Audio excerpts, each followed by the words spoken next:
স্বাস্থ্য ভবন চত্বরে পৌঁছতেই অগ্নিমিত্রাকে দেখে গো ব্যাক স্লোগান। বুধবার দুপুরে আসানসোলের দক্ষিণের বিজেপি বিধায়ক অগ্নিমিত্রা পল স্বাস্থ্য ভবন চত্বরে পৌঁছতেই বিশৃঙ্খলা সৃষ্টি হয়। তাকে দেখেই অবস্থানরত জুনিয়র ডাক্তারেরা গো ব্যাক স্লোগান তোলেন। যদিও অগ্নিমিত্রার দাবি তিনি জুনিয়র ডাক্তারদের আন্দোলনে রাজনীতির রং লাগাতে আসেননি, দলীয় কার্যালয়ে কাজে এসেছেন। আমাদের স্টেট অফিস ফর্চুনেটলি ওর আনফর্চুনেটলি যেখানে জুনিয়র ডাক্তাররা আন্দোলন করছেন সেটা আমাদের পার্টি অফিসের সামনে, দুপাশ দিয়ে রাস্তা বন্ধ, গাড়িটাকে ওইখানে হাঁটতে হাঁটতে আসছে। ডাক্তাররা ভাবছে যে আমি বোধহয় ওনাদের আন্দোলনে যোগদান দিতে এসেছি। সম্পূর্ণভাবে সাপোর্ট করি, কিন্তু আমি ওনাদের আন্দোলনে রাজনৈতিক রং লাগাতে আসিনি। আমার 12টার সময় প্রেস কনফারেন্স, আমার এখানে কাজ আছে, এটা আমার স্টেট অফিস। আমি পার্টির জেনারেল সেক্রেটারি।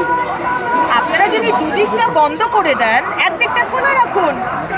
পুলিশকে জিজ্ঞেস করলাম, বললেন দুদিকটাই বন্ধ, তাহলে আমার অগত্যা আমাকে ওনাদের মাঝখানেই আসতে হচ্ছে। প্রসঙ্গত 5 দফা দাবিতে মঙ্গলবার রাতভর স্বাস্থ্য ভবনের সামনে বসে থাকেন জুনিয়র চিকিৎসকেরা। বৃষ্টিও তাদের টলাতে পারেনি আন্দোলন থেকে।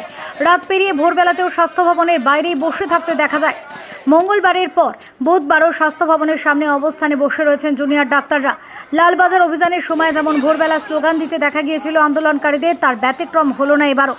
ভোর হতেই চিকিৎসকেরা স্লোগান দিতে থাকেন, ভোর হলো দোর খোলো, দুয়ারে ডাক্তার এলো রে।